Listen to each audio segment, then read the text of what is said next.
Hello बच्चों, कैसे हैं आप लोग। जैसे कि हम लोग सेकंड चैप्टर पढ़ रहे हैं, तो सेकंड चैप्टर था sexual reproduction in angiosperm in plants. अब सेक्सुअल रिप्रोडक्शन के बारे में मैंने आपको स्टेप्स बताए थे कि सेक्सुअल रिप्रोडक्शन है वो 3 स्टेप्स में कंप्लीट होता है, जिसमें सबसे पहले था प्री फर्टिलाइजेशन, फिर फर्टिलाइजेशन और फिर पोस्ट फर्टिलाइजेशन।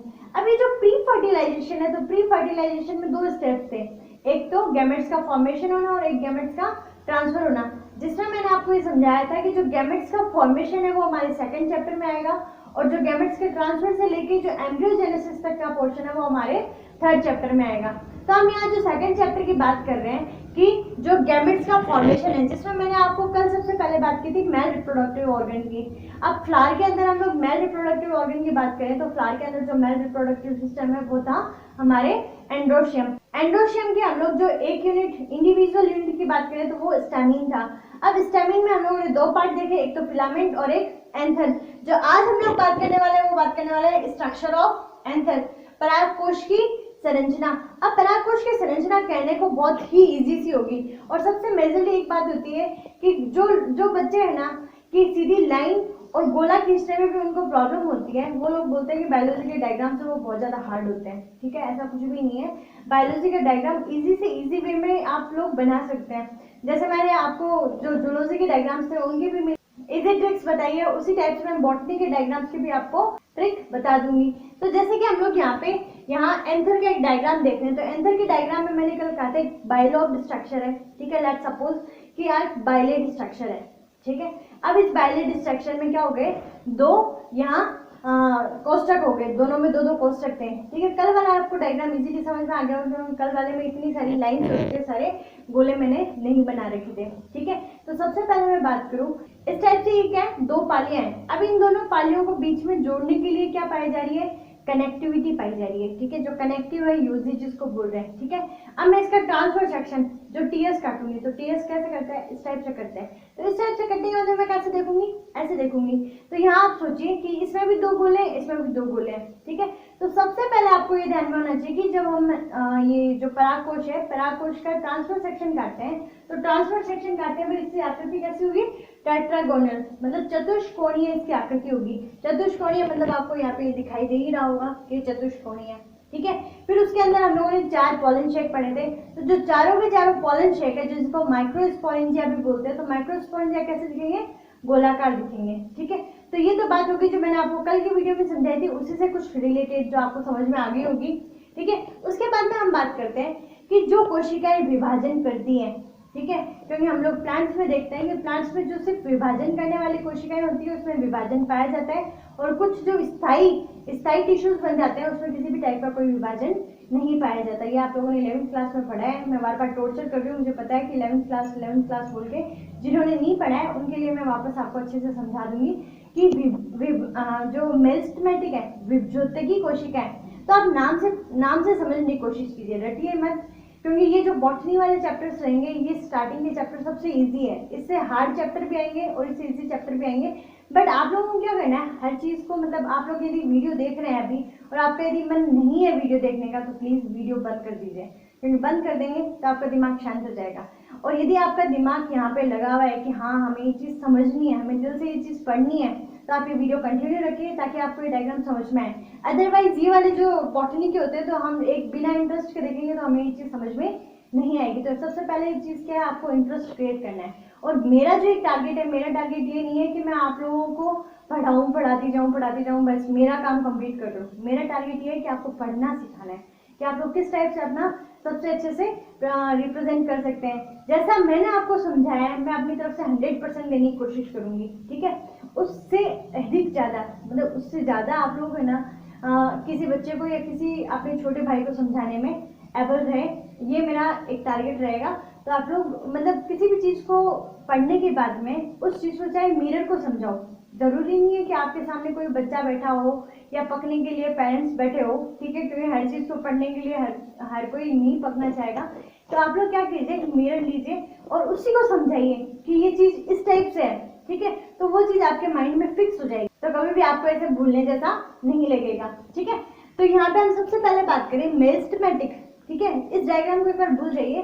कल वाला जो डायग्राम था कि इस टाइप से यहाँ पे सिर्फ 2 लॉब्स है। ठीक है, यहाँ पे मैंने क्या बना रखे हैं, सिर्फ 2 लॉब्स बना रखे हैं। उन लॉब्स में ये लाइंस और जो ये अंदर के मैंने गोले बनाए ये डेवलप नहीं है। ठीक है, तो आप लोगों ने देखा है कि जो सबसे ज्यादा सेल्स को भरने का काम था, यदि आप लोगों ने मॉर्फोलॉजी पढ़ी है प्लांट्स के अच्छे से, तो उसमें जो सबसे ज्यादा गोले वाले डायग्राम बनाए हुए हैं, तो उसमें जो सबसे ज्यादा गोले वाले डायग्राम थे वो पैरेंकाइमेटिक सेल थी। पैरेंकाइमेटिक मतलब मृदुतकीय कोशिकाएं थी। तो मृदुतकीय कोशिकाएं और जो हमारी मेरिस्टेमेटिक सेल होती है जिसको विभज्योतिकी बोलते हैं, नाम हिंदी में इजीली समझ में आता है, विभज्योतिकी मतलब जो विभाजन करने योग्य हो। तो जो मेरिस्टेमेटिक सेल है, जो मतलब बहुत सारे अंदर अंदर गोले हैं, मतलब एक तो उसको बाउंड्री करने के लिए एक चीज होगी, ठीक है, उस बाउंड्री के अंदर बहुत सारे जो गोले भरे हुए हैं, वो गोले किस टाइप से ये वाली स्ट्रक्चर क्रिएट करते हैं। ठीक है, तो आप ये देखिएगा कि सबसे पहले मान लो कि यहाँ पे इस टाइप से एक बाउंड्री है और बाहर की जो बाउंड्री है उसको क्या कहते हैं, एपिडर्मिस कहते हैं। तो आप देखिए कि जो मेरिस्टेमेटिक सेल्स है उसके जो आउटर लेयर है, आउटर लेयर क्या है, एपिडर्मिस है। अब इस एपिडर्मिस के अंदर मैं यहाँ पे क्या बना दूं कि बहुत सारी मेरिस्टेमेटिक सेल्स बना दी मैंने। ठीक है, दिखाई दे रहा है आपको। अब ये जो मेरिस्टेमेटिक सेल्स है, जो यहाँ पे मैंने बहुत सारे ऐसे गोले बना दिए, ठीक है, अब इन गोले वाली सेल्स को क्या कहेंगे। ठीक है, आपके बुक में दिया हुआ होगा एक प्रपोसु नाम करके। ठीक है, प्रपोसु यदि नाम नहीं याद होता है तो आर्कीस्पोरियल अच्छा नाम है। ठीक है, तो आर्कीस्पोरियल याद कर लीजिए कि आर्कीस्पोरियल सेल्स इसमें प्रेजेंट होती है। अब ये आर्कीस्पोरियल सेल्स है, ये क्या करेगी, सबसे पहले विभाजन शुरू करेगी। कौन सा वाला विभाजन शुरू करेगी, यहाँ पे पेरिक्लाइनियल विभाजन स्टार्ट करने के बाद में, जो डिवाइडेशन स्टार्ट करने के बाद में वो क्या करेगी, बाहर वाली जो पैरेलल, मतलब ये बाहर वाली एक जो बाउंड्री आपको ब्लू बाउंड्री बनाई हुई दिख रही है वो तो एपिडर्मिस की है। ठीक है, उसके अंदर वाली साइड में आपको पैरेलल 2 लाइंस और दिखाई दे रही है, तो उन बाउंड्रीज को, उन वॉल्स को बनाने का काम है वो किसका है, यहाँ पे पेरिक्लाइनल डिवीजन का। ठीक है, तो इसमें क्या है, यहाँ पे प्राइमरी पैरेटल सेल्स बनेगी, जो प्राथमिक वित्तीय कोशिकाएं बन गई। वित्तीय किसको बोलते हैं, जो वॉल सेल्स रहेगी। ठीक है, वॉल सेल्स बन गई। अब इसके अंदर क्या होता जाएगा, यहाँ पे परिणत और अपनत विभाजन, हिंदी में बोलते हैं परिणत और अपनत विभाजन, और इंग्लिश में बोलते हैं पेरिक्लाइनल और एंटीक्लाइनल डिवाइडेशन, जो पैरेलल और उससे एंटी रहेगा। ठीक है, तो इस टाइप से ये स्ट्रक्चर यहाँ पे क्रिएट हो जाएगी। तो सबसे पहले ये क्वेश्चन वैसे पूछते नहीं है, लेकिन आपको बुक में दे रखा है, तो आपको यदि ये नाम नहीं समझ में आए, इसलिए मैंने एक नाम यहाँ पे कॉर्नर में डाल दिए। सबसे पहले मेरिस्टेमेटिक नाम आपको समझ में आना चाहिए, फिर आर्कीस्पोरियल सेल्स। ठीक है, आर्कीस्पोरियल सेल्स है वो क्या करेगी, इसमें डिविडेशन करेगी। तो डिविडेशन करने से यहाँ पे क्या बनेगा, प्राइमरी पैरेटल सेल्स, और उसके अंदर जो डिवाइडेशन हो रहा है, तो डिवाइडेशन कौन से होते हैं, तो यहाँ पे पेरिक्लिनियल और एंटीक्लिनियल। तो इस डिवाइडेशन के थ्रू क्या हो जाएगा, यहाँ पे अपने पास में एक ऐसी भयानक सी संरचना बन जाएगी। अब ये जो भयानक सी संरचना आपको दिख रही है उसको मैं समझा देती हूँ। ठीक है, कुछ भयानक नहीं है इसमें। एक सबसे पहले ब्लू बाउंड्री करनी है। आप लोग को मैंने कहा था कि नोट्स में आप कलर पेन यूज कर सकते हैं ताकि आपको वो चीज समझ में आए, लेकिन बोर्ड में आप कलर पेन यूज नहीं करेंगे। तो यहाँ पे सबसे पहले बताती हूँ कि यहाँ पे जो आपको ब्लू आउटलाइन दिख रही है, तो ये ब्लू आउटलाइन किसके, एपिडर्मिस के। ठीक है, साथ साथ में मैं एपिडर्मिस समझा भी देती हूँ कि एपिडर्मिस है, एपिडर्मिस आउटर लेयर है, दिखाई दे रहा है, सबसे बाहर वाली साइड में बना है। अब आउटर लेयर होने के कारण जो सबसे, हम लोग सब चीजों में है ना, आउटर लेयर किसी भी चीज की पढ़े तो आउटर लेयर उसको क्या करेगी, प्रोटेक्ट करने का काम करेगी। यदि प्रोटेक्ट करने का काम नहीं हो तो बिखराव बड़ा नहीं देता, क्यों उसको कवर करने की आवश्यकता थी। तो प्रोटेक्टिव लेयर, इसको सुरक्षित रखने का काम है वो आउटर लेयर का ही होता है, और ये सिंगल सेल्ड है। अब इसको बनाना कैसे है आपको डायग्राम में, तो इसको डायग्राम में यहाँ पे आपको सिंगल सेल स्ट्रक्चर्स बनानी है। ठीक है, तो ये जो सिंगल सेल स्ट्रक्चर्स है, और आप ध्यान में रखें, फिर हम लोग सिंगल सेल स्ट्रक्चर की बात करें तो यहाँ पे जो सिंगल सेल की एक पूरी लेयर बनी हुई है, इस लेयर के अंदर जो अंतराकोशिकीय अवकाश होते हैं, इंटरसेलुलर स्पेस है, वो नहीं पाया जाता। ठीक है, तो ये सिंगल लेयर बनी हुई दिखाई दे रही है आपको। ये सिंगल लेयर क्या है, एपिडर्मिस है, आउटर लेयर है, सिंगल सेल स्ट्रक्चर है, उसी के साथ में प्रोटेक्टिव लेयर है। और एक बात ध्यान में रखिएगा कि इसकी उत्पत्ति आर्कीस्पोरियल सेल से नहीं होती। मैंने यहाँ पे मेंशन भी किया है कि इनकी जो ओरिजिन है वो आर्कीस्पोरियल सेल से नहीं है। बाकी इसके अंदर का जितना भी मटेरियल बना हुआ होगा वो किसका होगा, आर्कीस्पोरियल सेल्स का होगा। ठीक है, उसके बाद में हम सेकंड बात करते हैं। तो सेकंड आपको ये जो पिंक लेयर दिखाई दे रही है, ठीक है, ये पिंक लेयर है, ये क्या है, एंडोथीशियम, जिसको अंतस्थ स्तर कहेंगे। एपिडर्मिस से बहिस्तर बोल दिया, बाहर का। एंडोथीशियम जो अंदर का रहेगा। तो यहाँ पे एंडोथीशियम बनाना है आपको, तो ये किस टाइप से बनाना है, बनाना सिंगल सेल्ड ही है, लेकिन थिक बनाना है। ये जैसे आपने पतली बना रखी है, तो यहाँ पे क्या बनानी है, ये मोटी सेल्स की आवरण बनानी है। तो मोटी सेल का जो आवरण रहेगा और उसके अंदर यहाँ पे जो मैंने आपको लाइंस खींच के बताई है, ठीक है, तो उसकी थ्योरी समझा देती हूँ।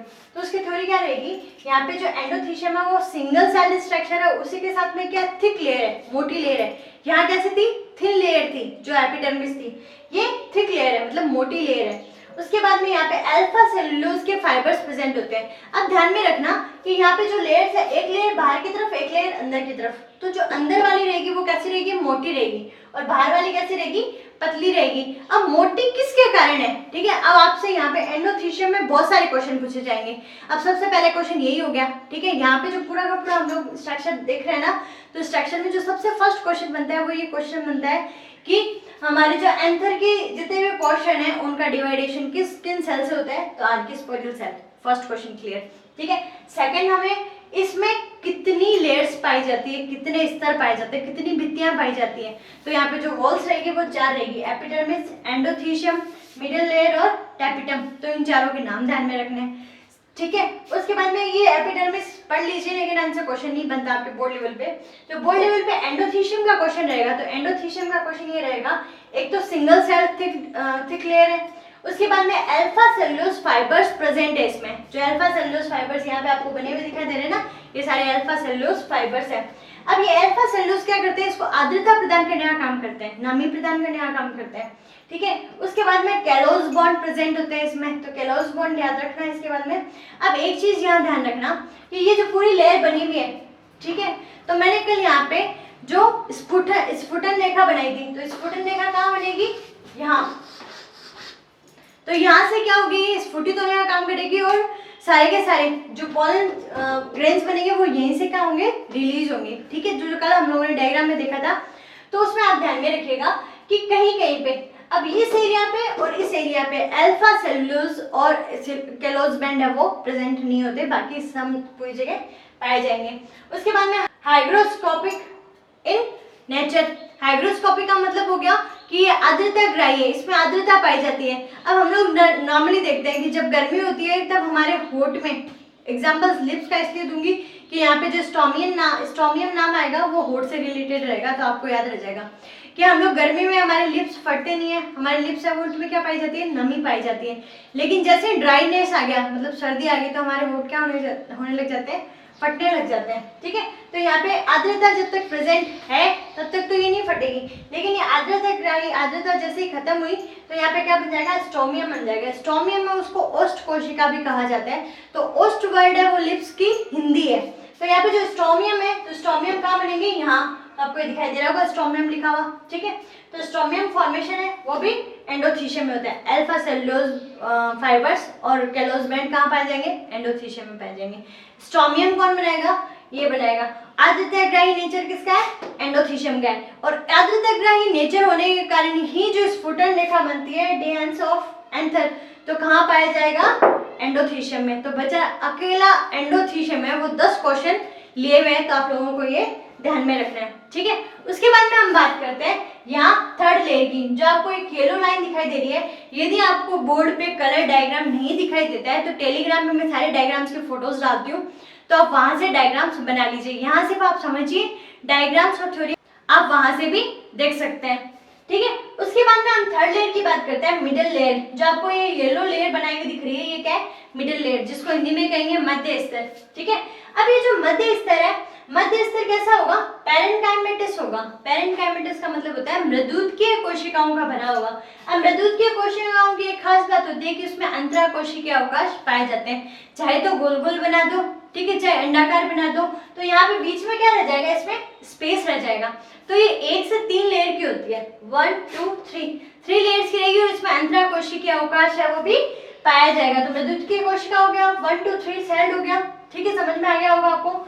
फूड स्टोर, इसका सबसे ज्यादा काम होता है फूड को स्टोर रखना, और अंदर जब यहाँ पे माइक्रोस्पोर्स मदर सेल्स रहेगी, इनको न्यूट्रिशन देने का, कि मियोसिस कर रहे हैं भाई, स्पोर्स बना रहे, काम कर रहे हैं ना अंदर बैठ के, तो इनको खाना बाहर से पहुंचाने का काम किसका है, यहाँ मिडिल लेयर का है, ठीक है। तो ये फूड को स्टोर रखने का काम करेगी, शॉर्ट लिव्ड मतलब कम समय के लिए ये बनी रहेगी। उसके बाद में क्या है, यहाँ से ये खत्म हो जाएगी। जब मैं आपको परागकोश का स्फुटन पढ़ाऊंगी उस टाइम मैं आपको स्ट्रक्चर है वो वापस समझा दूंगी, किस टाइप से स्फुटित होती है, किस टाइप से मध्य लेयर है वो आउट होगी, ठीक है। उसके बाद में आपसे मैच्योर एंथर, जब मैच्योर हो जाएगा एंथर में से परागकोश है वो परागकण है वो आउट हो जाएंगे, तो उस टाइम इसका काम रहेगा ही नहीं, तो ये क्या हो जाएगा, डिस्ट्रॉय हो जाएगा।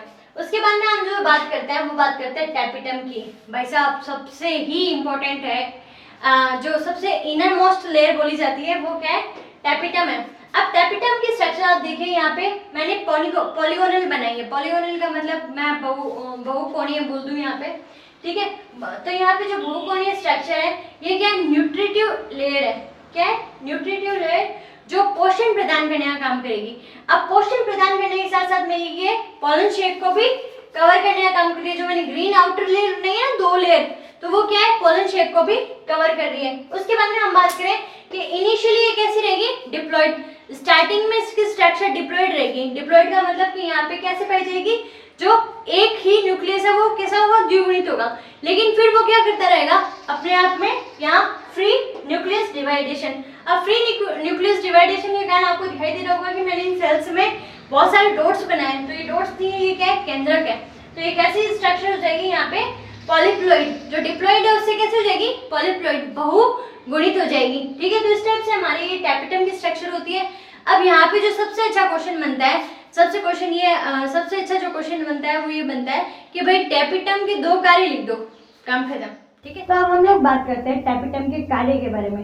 अब जो यहाँ पे फंक्शंस ऑफ टैपिटम है, सबसे इम्पोर्टेंट क्वेश्चन होता है, सबसे ज्यादा बोर्ड लेवल पे पूछा जाने वाला क्वेश्चन है कि टैपिटम के कोई 2 कार्य लिखें। अब जो टैपिटम के कार्य रहेंगे, तो टैपिटम के कार्य में आप लोग ध्यान में रखिएगा कि मिडिल लेयर है, मिडिल लेयर हमें बता दिया कि मिडिल लेयर है वो फूड को प्रोवाइड कराने का काम करती है। फूड को वहां से एब्जॉर्ब करने का काम है वो किसका होगा, टैपिटम का। और टैपिटम एब्जॉर्ब करके किसको देगा, माइक्रोस्पोर मदर सेल्स को, क्योंकि इसके अंदर क्या है, माइक्रोस्पोरेंजिया के अंदर माइक्रोस्पोर्स मदर सेल्स है जिसको वो भोजन प्रोवाइड करवाने का काम करेगा, ठीक है। तो यहाँ पे ध्यान में रखिएगा फंक्शंस ऑफ टैपिटम है, तो फंक्शंस ऑफ टैपिटम में वो सबसे पहला काम है वो क्या है, इसको फूड प्रोवाइड करवाना, ठीक है। देन जो सेकंड वर्क रहेगा वो रहेगा हार्मोन्स और एंजाइम्स का सिक्रेशन, क्योंकि डिवाइडेशन है, अंदर किसी भी टाइप का कोई फंक्शन चल रहा है तो उसमें क्या होगा, यहाँ से एंजाइम्स और जो हार्मोन्स है वो सिक्रेट किए जाएंगे, तो आप लोग ध्यान में रखिएगा। फिर हम बात करते हैं कि टाइप्स की। इसमें 2 प्रकार के टाइप्स होते हैं, बुक्स में दे रखा है नहीं दे रखा आई डोंट नो, ठीक है। आप लोग सिर्फ ध्यान में रखो एग्जांपल से कि यहाँ पे 2 टैपिटम के टाइप्स रहेंगे, एक तो अमीबॉइड और एक सिक्रेटरी। अमीबॉइड मतलब अमीबिया और सिक्रेटरी मतलब जो स्रावित, जिसमें भोजन है वो यहाँ से टैपिटम से सेल्स है वो खुद जाके भोजन करवा के आएगी माइक्रोस्पोर मदर सेल्स को, मतलब अमीबा की तरह अंदर घुस जाएगी। तो ये क्या हो गया, यहाँ पे टाइफा का एग्जाम्पल होता है जिसमें टैपिटम इस टाइप की पाई जाती है। लेकिन हम तो किसका पढ़ रहे हैं, कैप्सुला का। तो कैप्सुला क्या करेगा, सेक्रेटरी मतलब सिर्फ स्रावित करेगा अपने फूड को, ठीक है। उसके बाद में एक बात ध्यान में रखिएगा कि इसमें कुछ ग्रेन्यूल्स पाए जाते हैं। यहाँ पे है ना, इस टैपिटम में क्या पाए जाते हैं, कुछ ग्रेन्यूल्स पाए जाते हैं इसके साइटोप्लाज्म में। ग्रेन्यूल्स का मतलब क्या, कण पाए जाते हैं। अब ये कण है वो क्या कहलाते हैं, प्रोयूबिस बॉडी, और ये क्या बनेंगे, यूबिस बॉडीज। आप सीधा लिख सकते हैं, इतना बड़ा नहीं लिखना चाहिए कि यूबिस बॉडीज का निर्माण है, यूबिस काय का निर्माण है वो यहाँ टैपिटम के द्वारा किया जाता है। अब जो यूबिस काय है, तो यूबिस काय किस टाइप से फंक्शन करेगी, आप सबसे पहले एक बात ध्यान में रखिएगा कि इसके अंदर यहाँ पे जब पोलन ग्रेन्स का फॉर्मेशन हो जाएगा, तो पोलन ग्रेन्स के फॉर्मेशन के बाद में ये एंथर है वो मैच्योर होने के बाद यहाँ मिडिल लेयर और टैपिटम दोनों क्या कर देगा, डिस्ट्रॉय कर देगा। यहाँ से जो एंडोथीशियम थी वो भी फट जाएगी, पोलन ग्रेन से वो बाहर आ जाएंगे। आपको एक सिंपल सा एग्जांपल देती हूँ। मान लो आप लोग सालासर बालाजी गए हो, तो सालासर बालाजी में प्रसाद के रूप में आपको बहुत सारा चूरमा मिला है। अब बहुत सारा चूरमा मिला है तो वो एक बड़ी सी पॉलिथीन में पैक है, ठीक है। सपोज कि वो चूरमा है वो क्या है, बहुत बड़ी सी पॉलिथीन में पैक है। तो यहाँ पे अंदर वाली साइड में जो पोलन ग्रेन्स है वो क्या है, चूरमा, और बाहर की तरफ ये जो पॉलिथीन है वो क्या है, टैपिटम। लेकिन मैं ये बात बोल रही हूँ कि जब ये पोलन ग्रेन्स पूरे कंप्लीटली बन जाएंगे तो ये जो टैपिटम है वो नष्ट हो जाएगी, ठीक है। अब मान लो कि वो चूरमे वाली थैली फट जाए तो चूरमा क्या हो जाएगा, बिखर जाएगा। अब उसको सेव करने के लिए यहाँ हम बोलते हैं कि जैसे प्रसाद हम लोग डिस्ट्रीब्यूट करते हैं दूसरी जगह, तो प्रसाद दूसरी जगह बांटने के लिए क्या करना पड़ेगा, उस चूरमे को छोटी छोटी पॉलिथीन में हम लोग अलग अलग डिवाइड कर सकते हैं। तो इस टाइप से आपको ध्यान में रखना है कि जो टैपिटम है, टैपिटम क्या करेगी कि वो जो पॉलन ग्रेन्स हैं उन पॉलन ग्रेन्स को बाहर से, मतलब ताकि वो क्या रहे, प्रोटेक्टिव रहे, तो बाहर से एक इसको लेयर से कवर कर देगी। अब ये जो बाहर वाली लेयर रहेगी, इस बाहर वाली लेयर जिसको हम लोग एक्साइन कहेंगे, बाह्य परत, एक्साइन, ठीक है। इसको नाम क्या रहेगा, स्पोरोपोलिनिन। पॉलिनिन कोई हार्ड नहीं है, स्पोरोपोलिनिन नाम याद रखना। स्पोर आपको पता है कि जो लघु बीजाणु होते हैं, ठीक है। और जो पॉलन ग्रेन, ठीक है, तो पॉलन ग्रेन को कवर्ड करने वाली जो स्ट्रक्चर है वो क्या है, स्पोरोपोलिनिन। ध्यान में रखिएगा, सबसे पहले यूबिस्काई का फॉर्मेशन कौन करती है, टैपिटम करती है, और स्पोरोपोलिनिन का फॉर्मेशन भी क्या कौन करेगी, टैपिटम करेगी। अब हम जब इसमें पॉलिनेशन देखेंगे, परागण देखेंगे, तो परागण वाले टाइम देखेंगे कि आप लोगों ने देखा होगा कि कुछ ये परागण है वो पॉलन जो कीट होते हैं, ठीक है, जो कीट परागण इंसेक्ट्स होते हैं, वो क्या करते हैं, एक जगह से दूसरी जगह ट्रांसफर करवाने का काम करते हैं। तो वो किस टाइप से ट्रांसफर करवाएंगे, अब कीट है, कीट को ये तो पता नहीं है भाई ये परागण है, मैं इसको पकड़ के यहाँ पे छोड़ के आ जाऊँ, ठीक है, इतना माइंड तो उसका काम नहीं कर रहा। तो उसमें क्या होता है, कुछ चिपचिपा पदार्थ होता है जिसके कारण वो कीट पे चिपक जाते हैं। अब कीट पे चिपकने के लिए उसमें क्या पाया जाता है, पॉलन कीट पाया जाता है, ठीक है। तो पॉलन कीट का फॉर्मेशन भी कौन कर रहा है, टैपिटम कर रहा है। तो टैपिटम का काम क्या होगा, खाना प्रोवाइड करवाने का, एंजाइम्स हार्मोन्स प्रोवाइड करवाने का, यूबीस बॉडी बनाने का। उसके बाद में हम बात करें स्पोरोपोलिनिन का और पॉलन कीट का फॉर्मेशन का। तो आई होप आप लोगों को ये अच्छे से समझ में आ गया होगा, और क्वेश्चन सबसे पहले यहीं से पूछा जाएगा, क्योंकि ये वाला जो चैप्टर है उससे 2 नंबर का क्वेश्चन बनता है। उससे हम उसके बाद में हम बात करें, ये जो डायग्राम है एक बार मैं आपको बना के बता देती हूँ ताकि आपको ये इजीली समझ में आ जाए। तो यहाँ पे आपको डायग्राम बनाते टाइम क्या करना है, ठीक है, इस टाइप से आप लोगों ने ऊपर वाली लेयर बनाई, फिर देन आप नीचे की तरफ,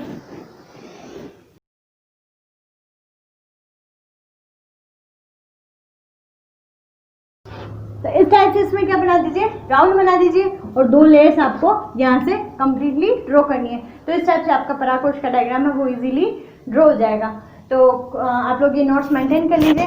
नेक्स्ट डायग्राम रहेगा वो रहेगा यहाँ पे माइक्रोस्पोर मदर सेल से माइक्रोस्पोर्स का फॉर्मेशन। तो कीप वॉचिंग, खुश रहिए, मुस्कुराते रहिए और घर पे सुरक्षित रहिए। Thank you.